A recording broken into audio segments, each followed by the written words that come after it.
Good afternoon, everyone, and thank you for joining us for today's webinar, Web Accessibility for Associations. We're excited to have you with us. My name is Chris Jorgensen, and I'm the Director of Marketing here at Unleashed Technologies. For those of you who do not know us already, Unleashed Technologies has been dedicated to creating award-winning websites and digital experiences for our association clients since 2007. We have a particular focus on open source web technologies, with our primary platforms being Drupal and WordPress. Today, we're joined by our partner, Siteimprove. With over 7,000 customers worldwide, Siteimprove offers the world's most comprehensive digital presence optimization software and is an industry leader in accessibility compliance. At this time, I'll be turning things over today to Matt Curtin, Creative Director here at Unleashed Technologies, and Kevin Ryberg, Managing Accessibility Consultant at Siteimprove. Matt and Kevin, take it away. Thanks, Chris. So hello, everyone. My name is Matt Curtin. I'm the Creative Director here at Unleashed Technologies. I have more than 10 years of industry experience in design and front-end development. I've been a major contributor on several open source projects, including leveraging Drupal, WordPress, Magento, and Symfony, and even some Joomla projects back in the day. I'm always looking for ways to strengthen the user engagement through impactful design, interactions, and visual elements. I have spoken previously at ASAE Technology Conference and Expo on human-centered design. My mission is always to design and build interfaces that convert for all users on all devices. Kevin?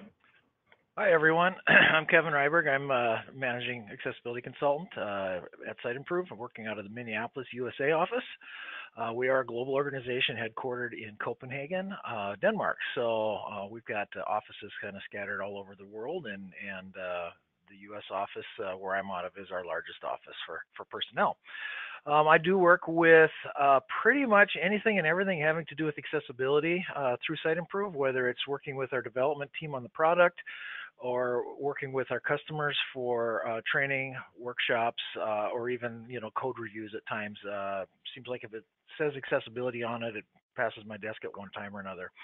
I do travel quite regularly for conferences where I'm speaking or presenting workshops.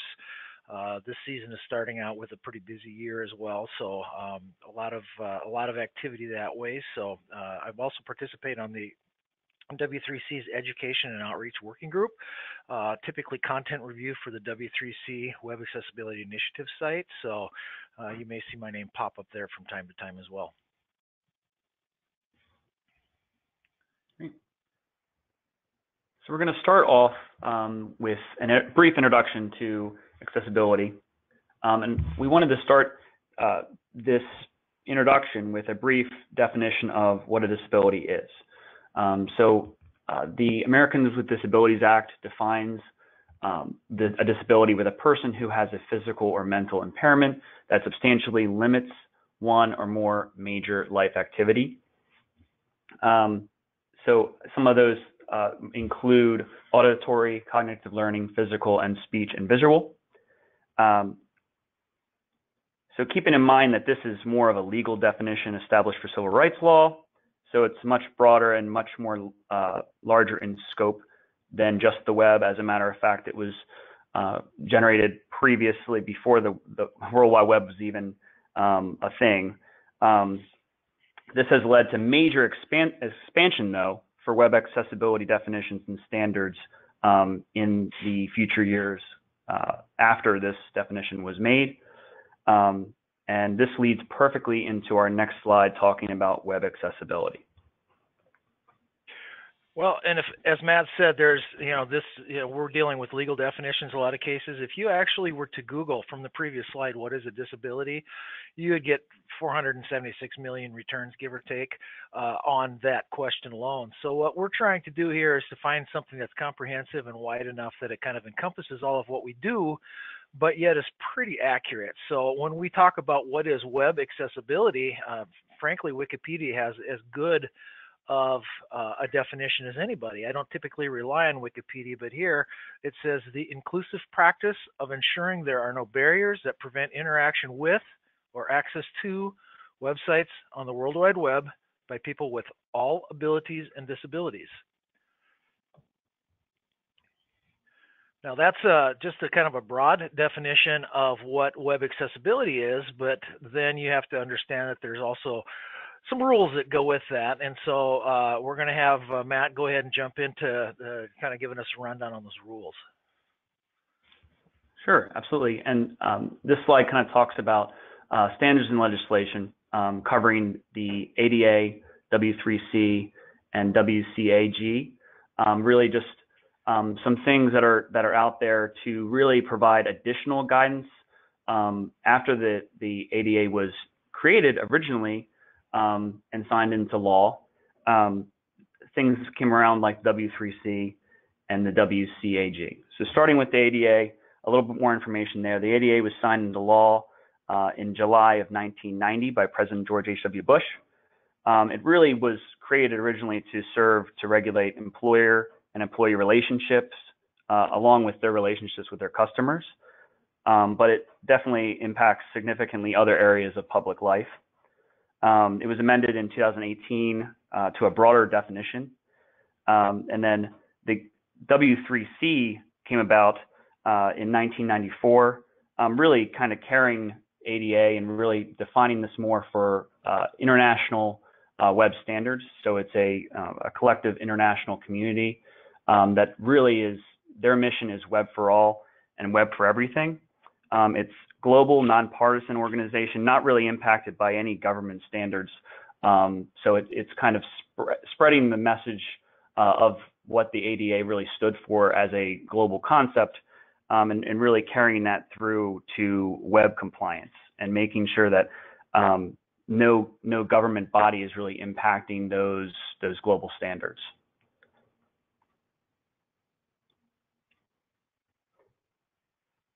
This kind of carries through to what the WCAG is. The W3C created that. It's the Web Content Accessibility Guidelines. It was first produced by W3C in 1999. And it was a huge leap in developing web standards across the board. Those principles defined in WCAG can be abbreviated as POUR, but they're perceivable, operable, understandable, and robust. And when we talk about perceivable, we're talking about a user interface elements that must be laid out in a way that can be perceived and digested by any user.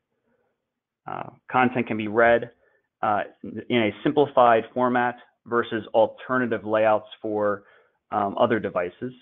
And then there needs to be alternatives provided for audio and video, also referred to as time-based media. There needs to be a clear foreground and background separation. So text that's in the foreground, laid on a background, needs to be legible and able to be read by anyone with any visual impairment. Operable. The user must be able to operate the navigation and components, giving users enough time to read and digest content in a clear way and move around the site, even without a mouse or other assistive device to move around a website. A good example of giving someone time to read is a slider. If there's a transition that's too quick, that doesn't give someone enough time to read and digest information, that wouldn't be a good accessible element. Understandable, making everything really easy to read and digest, and also making it a predictable environment for someone to navigate. Robust. A site must be compatible with any user agent or assistive device. A key factor to always remember is that if things are coded properly, they should always work well on any device. The Web Content Accessibility Guidelines also outlines 3 levels of compliance. We have a level A through AAA. So level A is the most basic web accessibility features. Once we get into level AA, it deals with more of those bigger concerns that we might have that present barriers for disabled users. And then we have AAA, which is the highest and most complex level of accessibility. This is at times a little bit more difficult and complex to obtain, but the reward is a very usable website and a great experience for everyone that visits.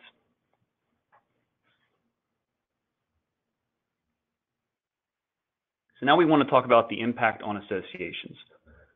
What does this mean for me and my association? We need to look at and consider the impact on current and potential members, along with what this means for anyone in the organization.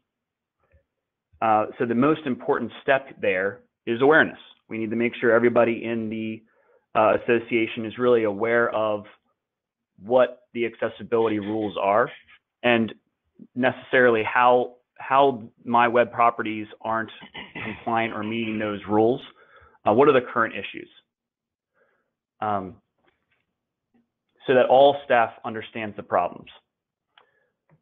Digital assets, we need to identify and locate all of those digital assets, be aware of what web properties I have with my association, and really identify all those aspects of that particular web property. People, we need to identify roles, not just the stakeholders that really are looking for change with the association and the web properties associated to that, but also the roles and who kind of is making those revisions and who is doing what to make a particular website for an association more accessible. Goals. Once we identify the problem, we need to establish goals. What are the key tasks and milestones to achieve those goals? Are there stretch goals we can identify for achieving AAA compliance, for example? Budget. There are always going to be budget limitations, so we need to really identify what web enhancements are most important, which things are going to have more scope and more impact on budget, and then make enhancements where we can within that said budget. Resources. What resources does the association staff have at their disposal? Do we have an internal staff that can make these changes? Are we working with a web agency? Who is going to really be the guide for these type of changes?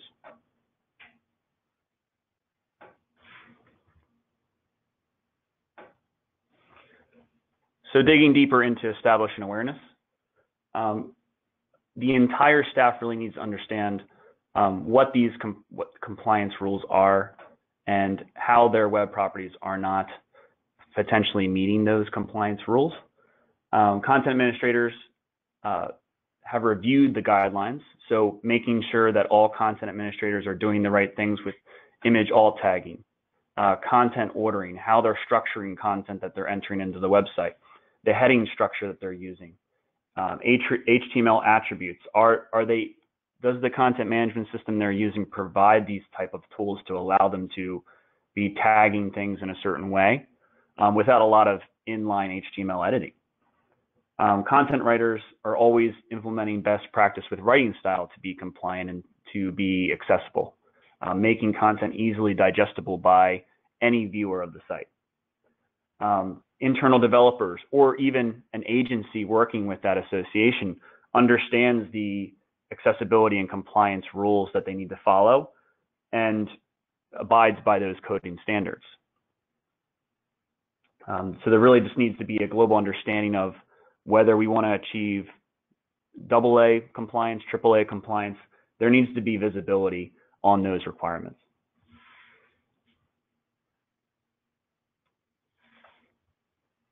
Okay, so part of that. Oh, go ahead.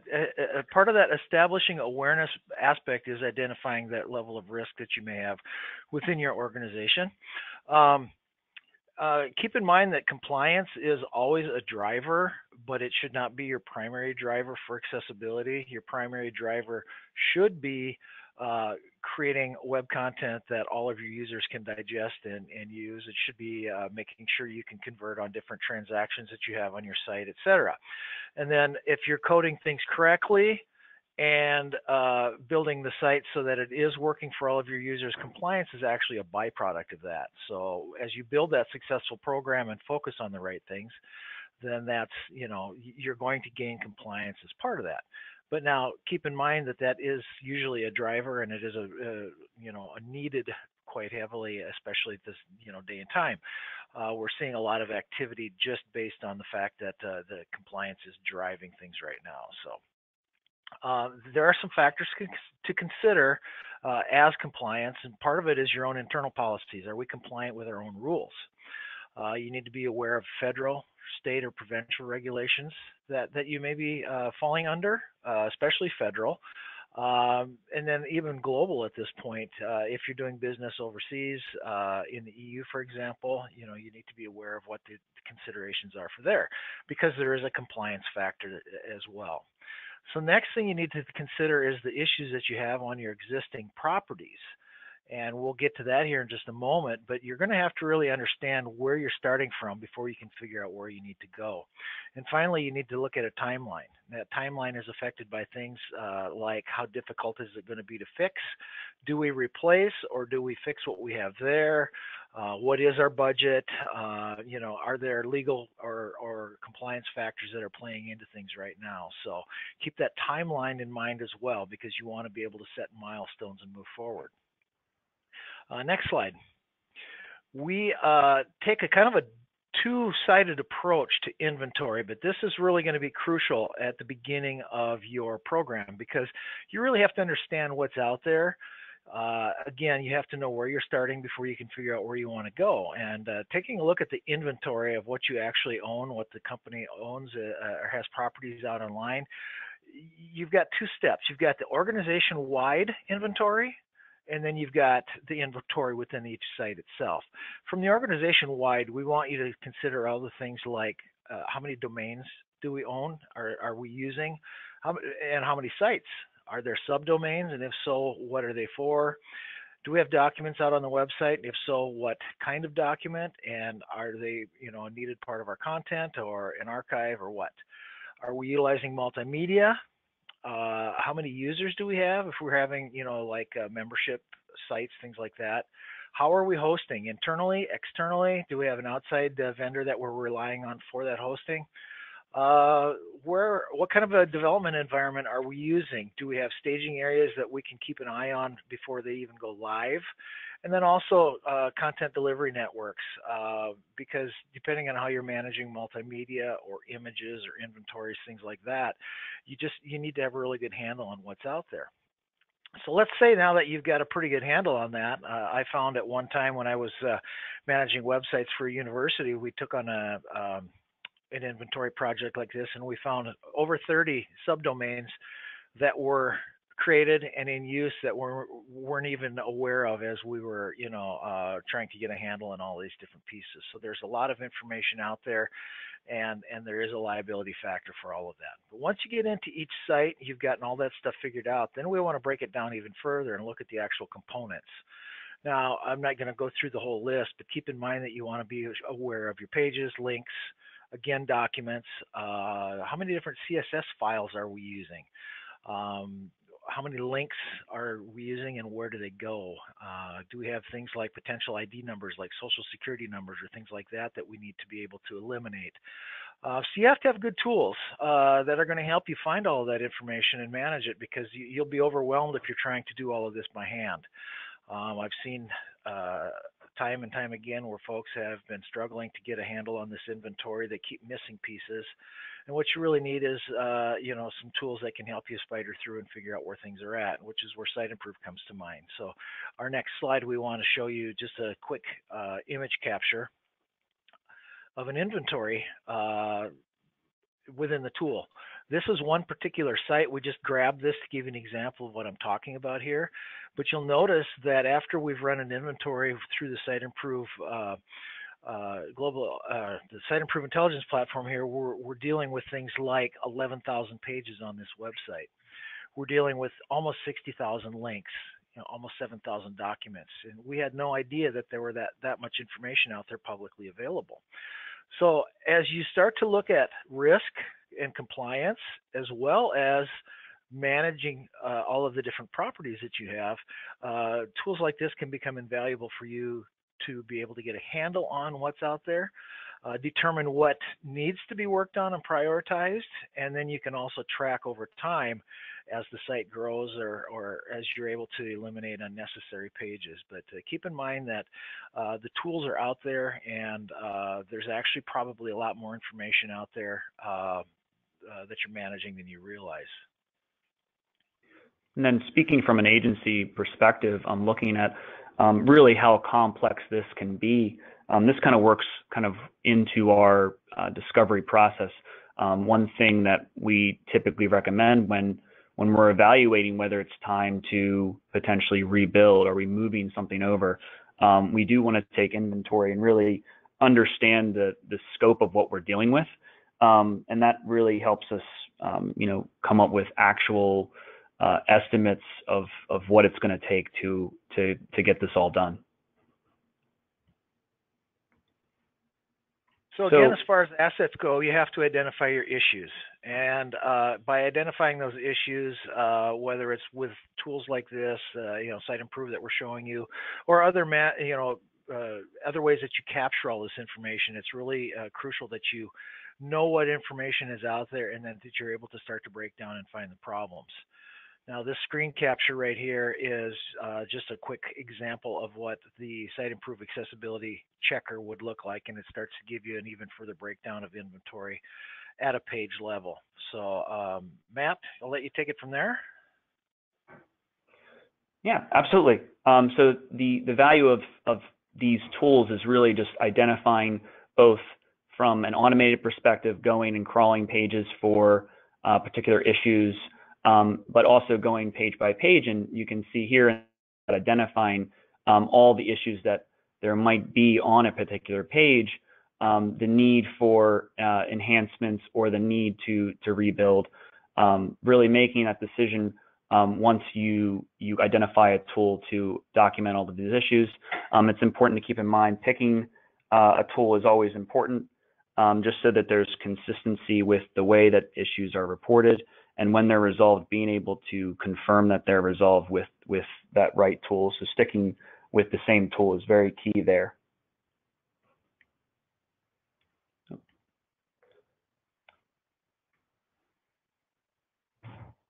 I apologize. Okay, so as we move, there we go. As we start moving into talking about the tools, this is where we want to address the fact of you've really got to establish a process. And keep in mind, as you're working forward with accessibility, it does have to become part of your process. It is not a one-time project. It's not a one and done, we fix it and we move on to our next big fire. No, this is really changing how you're managing your information, and accessibility is a big piece of that. So finding the right framework to monitor and keep moving forward is really important.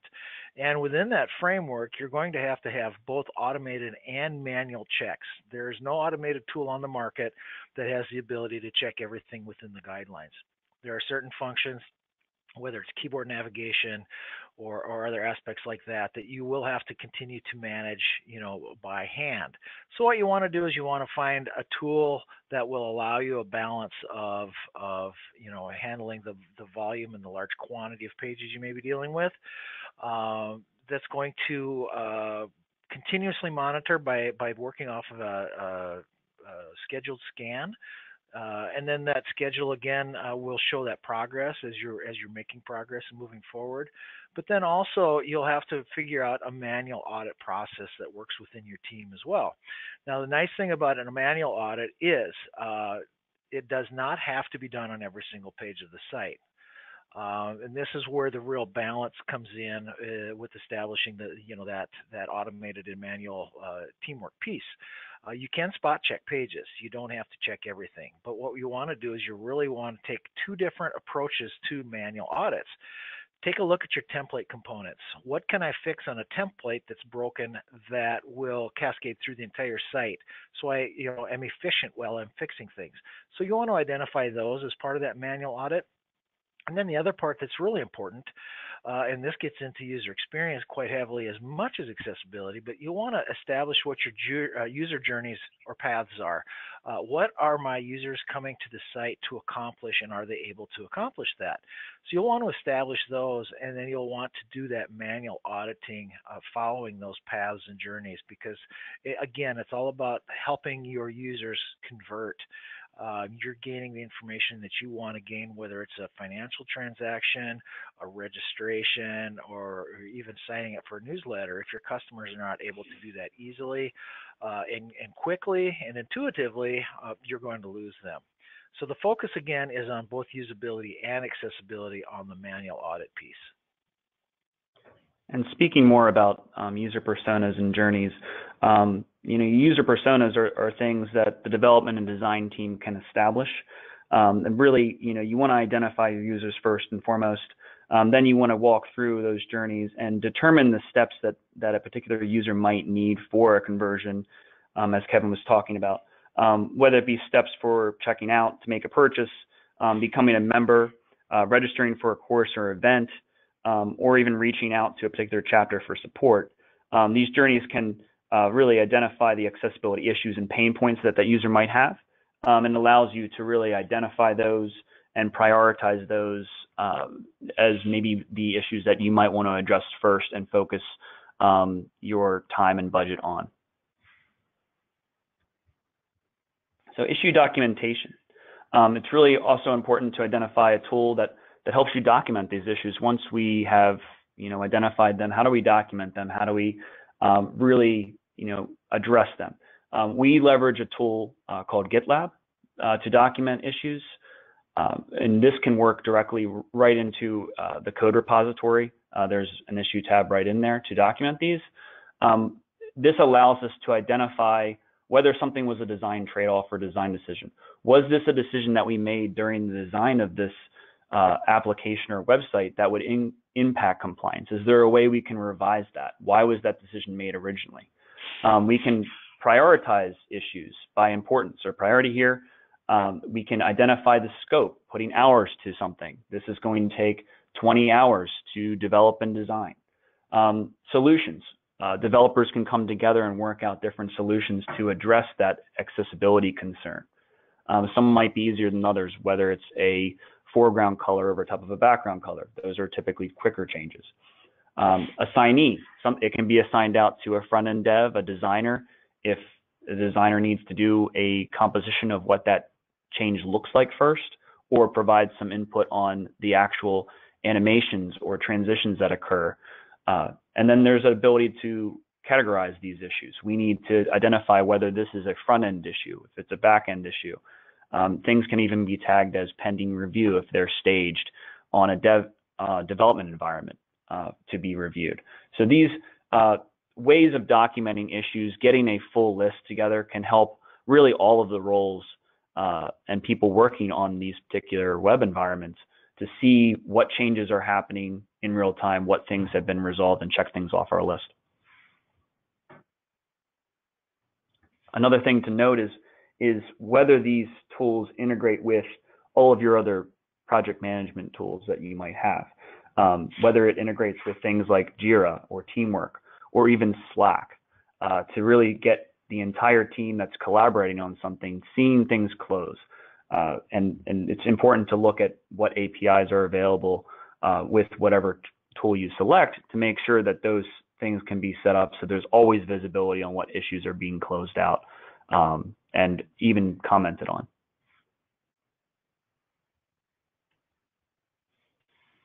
So people, one of the next steps is identifying the roles for a particular project. Who is doing what? We need to identify who's responsible for something. So the team member that's actually doing the work. We call it generating a RACI chart. I included an example here on this slide. But again, it allows you to identify who is the person actually doing the work, who's responsible. The A is who is the accountable, who's the person delegating that work to be done, and also the last person to really confirm that it's been addressed. The C, who's being consulted, the person or group of people that provide input based on how the task impacts the higher goal. achieving AA or AAA compliance, for example. The I, this person just really needs to be kept in the loop, needs to be informed, but might not see every single detail or be involved in the day-to-day. And then we have, so there might be more project roles than this, but again, each project will typically have at least these items are listed here: the owner, the project manager, the developers, whether it's a front end, back end, or someone just doing all of the development on the project, a designer, or a quality assurance or tester.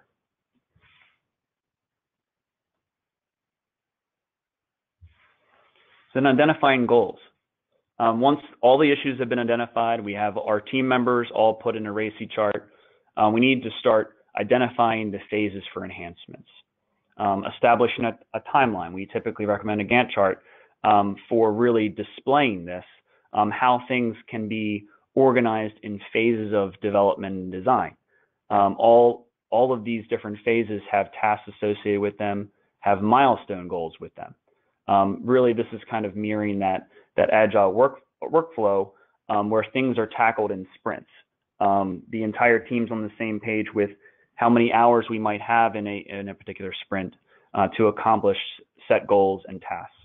And then this also works into really the cycles that we'll be talking about later to really maintain this in the future.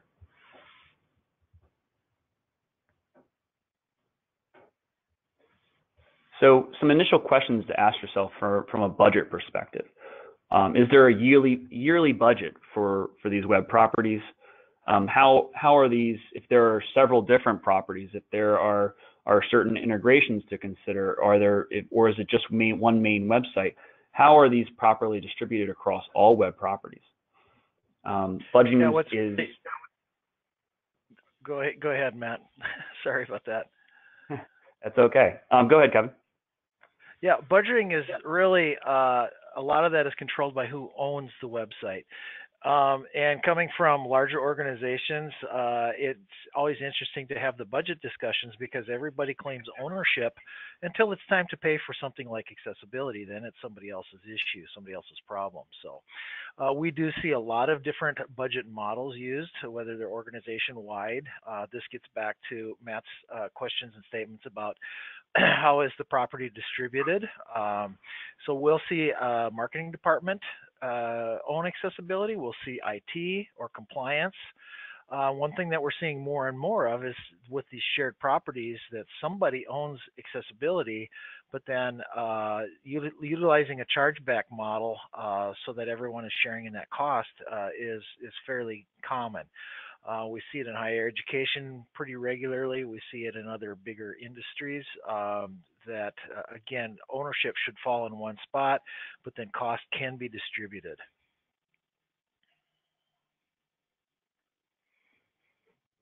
Okay, again, resources and workflow. So we're kind of reiterating on the agile workflow here in this graphic. Some questions to ask yourself when we're identifying resources. Is there an internal development team available?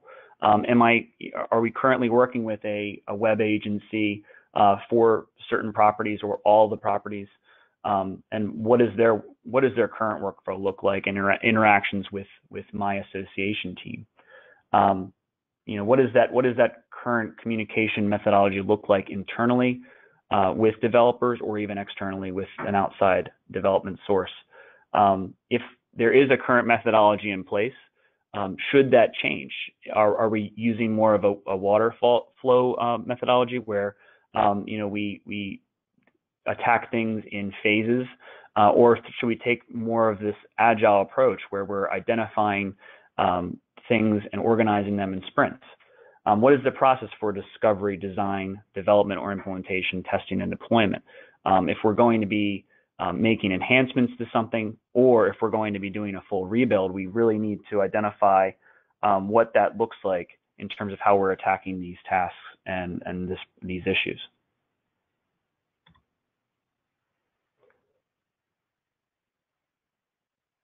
So in terms of a sustainable process and continuous cycle, we talked a little bit about the general workflow, reviewing all of these properties, web properties, identifying the long-term objectives or milestones we want to hit. But we really want to recommend following this list, monitoring long-term objectives, reviewing the budget and the resources I have at my disposal, tracking standards and legislation. This obviously is a very ever-changing environment with the web, so we want to make sure that we're always following W3C, and if they release new standards, best practices, or even if there's government legislation, we want to make sure we're following that. Regular digital environment reviews, so always checking in and making sure that we're doing the right things with all environments. Building skill and expertise with ongoing training, so whether that's training the internal teams that are entering content, or even training development teams, design teams, making sure we're following best practices through training and education. Monitoring websites with those automated tools, continuing to engage with stakeholders, making sure that they're on the same page with what goals we set and what milestones we set, and that we are hitting those goals. And incorporating user feedback. This is very key. Making sure that we are, not just having Google Analytics, crawl the site and make sure that traffic's going where it should be, but also other monitoring tools to just make sure that people are able to use things and aren't roadblocked with really key steps in the process of a conversion. Another idea there is receiving user feedback through surveys. So really monitoring whether it be potential members or actual members, seeing what their feedback is through a survey or a questionnaire to just gauge their feedback on how the site is working for them. And then adapting to new technologies. Again, the web is always changing. There's always new platforms being released or changes to platforms, making sure that our web properties stay up to date with those advancements. So taking a closer look at our stakeholders. Yeah, if we take a look at some of these different stakeholders that we've got listed, we're showing management, human resources, marketing, IT office, compliance, legal, purchasing, other stakeholders, and then even external agencies as all folks that have a hand in this project. What we wanted to do is we wanted to give you some talking points. If you have to go into your management team and talk about, establishing an accessibility program, these are some talking points that you may have, and they fall under corporate responsibility, regulatory compliance, cost-effective development in the future. Human resources, of course, you'll have risk management, and you'll want to focus on internal as well as external websites. If you're providing human resources websites for managing your folks, we want to make sure that they're working well for the employees the same way that we think about our external sites. The marketing team is always interested in more brand integrity and developing stronger customer relations.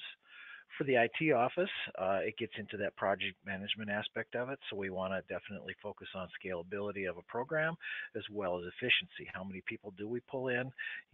How is it being managed? Where do we need extra help? Compliance, legal, again, it's a regulatory issue, a risk management issue that we want to be able to address. Within purchasing, it's really crucial that the purchasing team is aware of purchasing accessible products. Now, whether that is products that are used internally or products that are used to build external sites, for example, our procurement team surely should be aware of what's involved with that. They may even be asked to validate bidders' accessibility claims moving forward. Now, there's entire afternoons we can spend with purchasing teams to discuss things like voluntary product accessibility templates or VPATs, which are typically a requirement in a larger purchase. So lots of information there that can be shared. Now, when we talk about other community stakeholders, we want to think about other teams or other folks that are contributing to that site, whether they own the content or whether they are, being relied on to provide external resources such as third-party plugins. It's all important that they're on board for this accessibility initiative. And the same with our agencies. We want to work with agencies that understand accessibility. They understand the quality of their work can increase tremendously. And if they have those top-end accessibility skills, it could be a differentiator for them within their own industry. So now we want to look at some of the other roles for a particular project. We went over this a little bit already. We have the content contributors, the project managers, designers, developers, QA testers, and then procurement.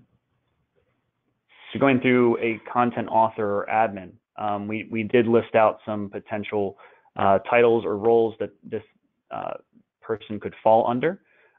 Really, at the end of the day, this admin role will be responsible for adhering to the content entry rules for accessibility, including rules for headings, content hierarchy, image alt text tagging, really making sure that they are adding visuals in the correct way, creating multimedia files for an engaging experience for all users. The project manager. Again, we listed some roles here that they could be: a project leader, IT development, delivery manager, operations manager. Really when a workflow timeline or budget milestones are defined, this is really the person that's going to be holding that all together and keeping people accountable for those deadlines that are set. The designer.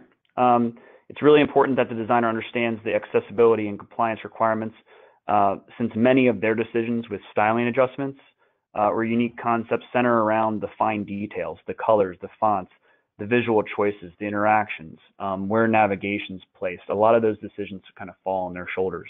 So it's important that they have a solid understanding and work closely with developers to make sure those decisions are executed properly. Matt, the developer. Matt, Sure, if you can let me jump in for just a second on designer. There's one thing that we try to stress from the designer role, and that's thinking about accessibility not as a design constraint, but as a challenge. The same way you work within branding guidelines, things like that, web code development standards. Think of accessibility as that type of a challenge as well. So it isn't necessarily a limitation. You're capable of doing everything you want visually with the site, but it just may take you, a little longer to get where you think you want to go. I think that's especially a factor when we're talking more about the AAA compliance. But it's always something to keep in mind that when making design decisions, what text renders where, what my background colors that I'm using, are those compliant for someone with color blindness potentially? Keeping those things in the back of your mind, it might not necessarily be a AAA compliant requirement now, but will you be able to adjust the design to account for those type of decisions in the future? The developer works closely with the designer to ensure that implementing the design concept, all coding best practices are followed.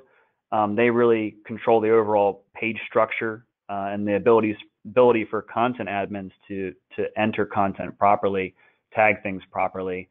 Their titles might include webmaster, web professional, developer, IT specialist, or engineer. Making sure that all those third-party integrations, embedded plugins are all compliant across the board.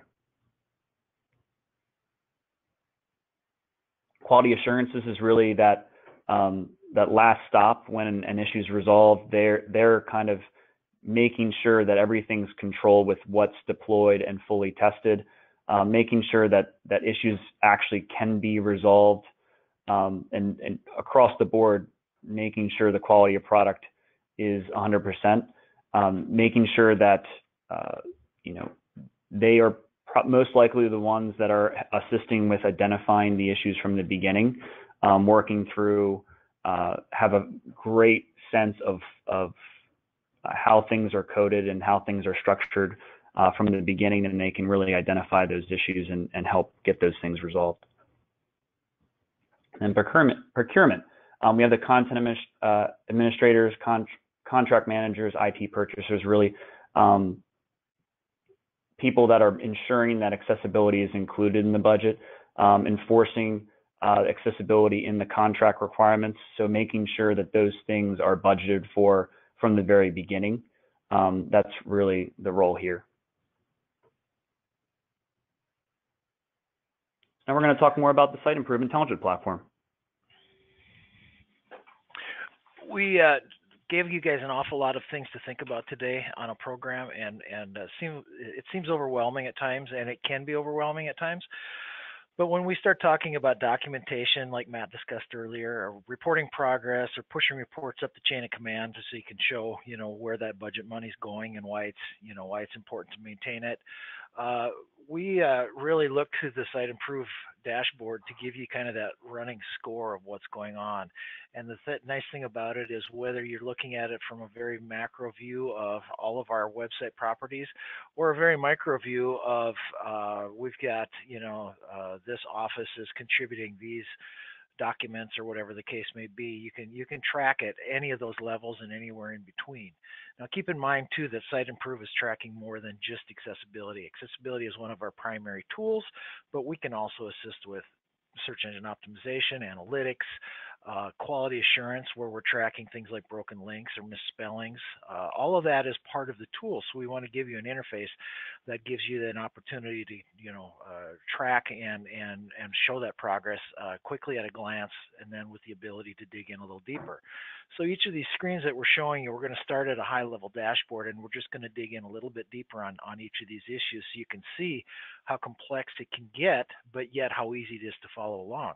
So if we go to the next slide, we're actually going to take a look at a particular issue. In this case, it's a double A WCAG issue for color contrast. There are, as Matt talked about with foreground, background, there are requirements for low vision, color blindness, etc., issues that need to be taken into effect.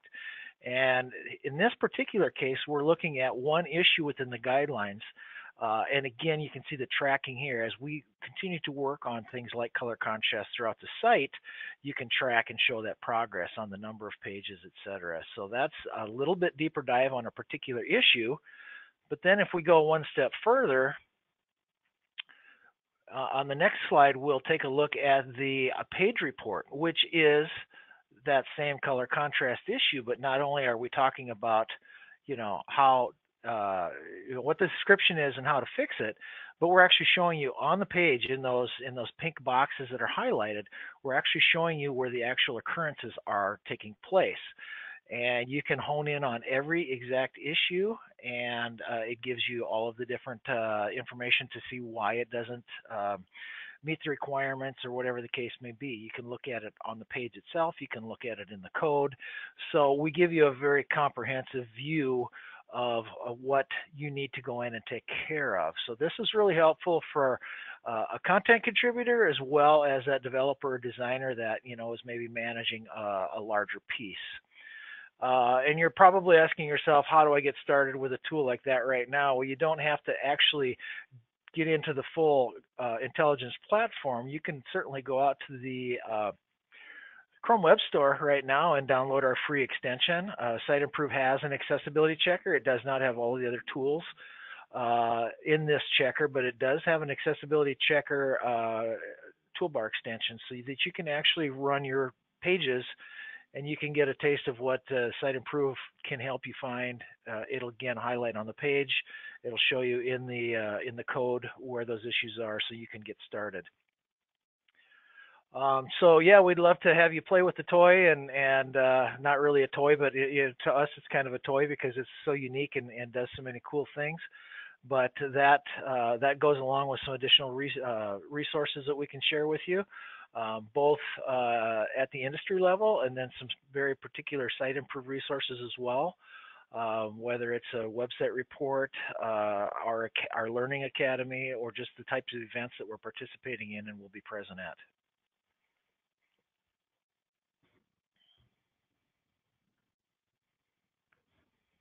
All right, Kevin and Matt, thank you. We did want to leave some time for questions for the audience today. Do have a few here already from the group. If you'd like to ask a question, feel free to type it in to us through the GoToWebinar function. So our first question this afternoon comes from Maria. She asked you guys, what is the best first step to take if my association has not done anything to this point? Well, I can I take can that take one first. Oh, go ahead. Go ahead, Matt. You first. I'll go second. Yeah. All right. I was going to say, the very first step that you really want to take would be the research to develop a good understanding of what accessibility is and what it really means to you.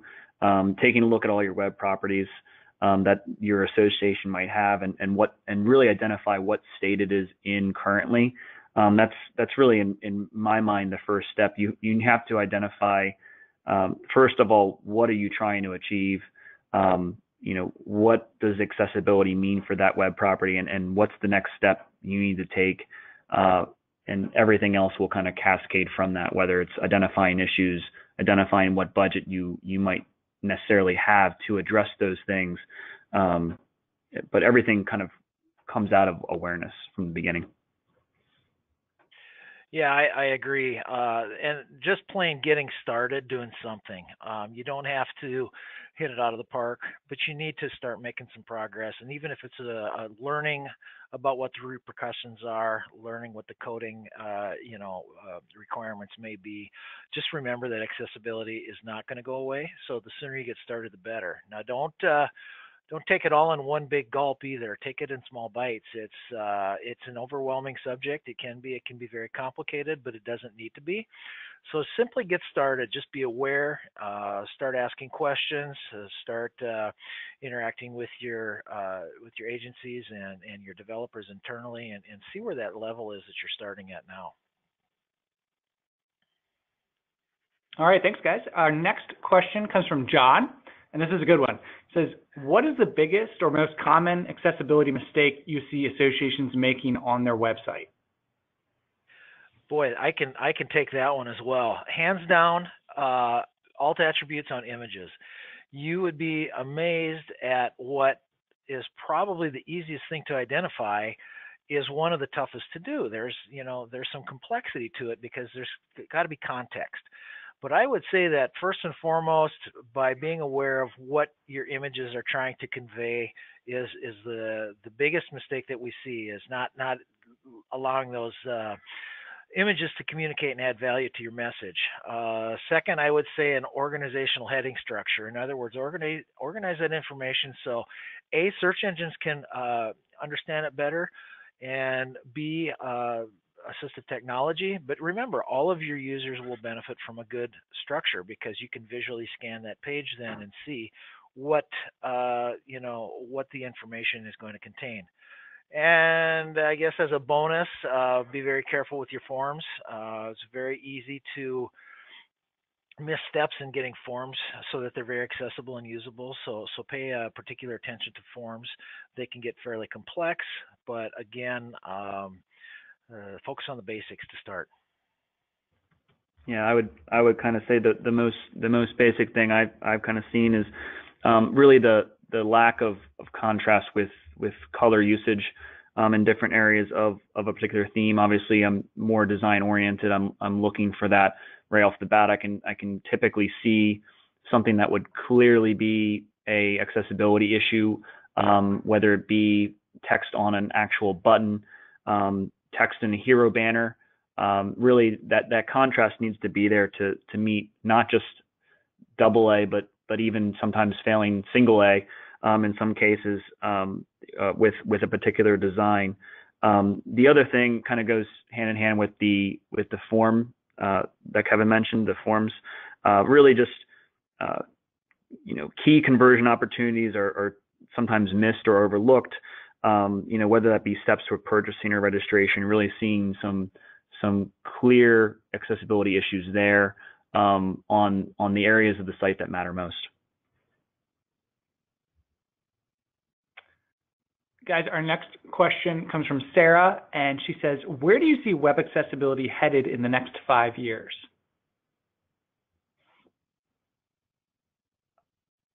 Well, I see that. Sorry, my fault, Kevin, again. Go ahead.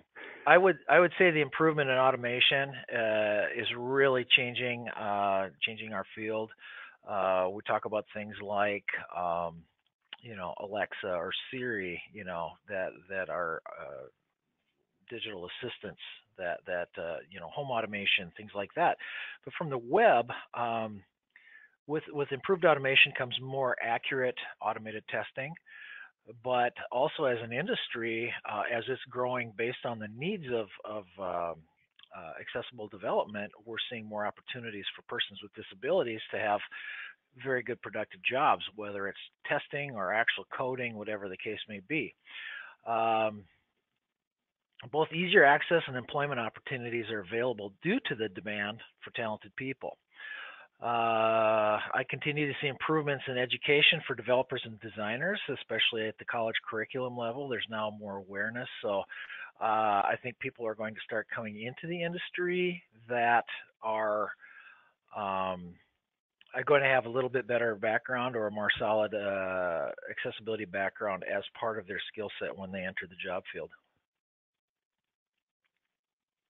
I would say that, just piggybacking off of that, I think we talk about more and more devices out there that make it easier for those with disabilities. I think looking at something from even as simple as the browsers that we use on a daily basis, I think browsers are getting closer and closer to using the same type of rendering engine for displaying a website or application. So, it's becoming a little bit easier to and less testing involved to making sure that every single device or browser platform renders something in a certain way, or the interaction is the same on a particular browser over another.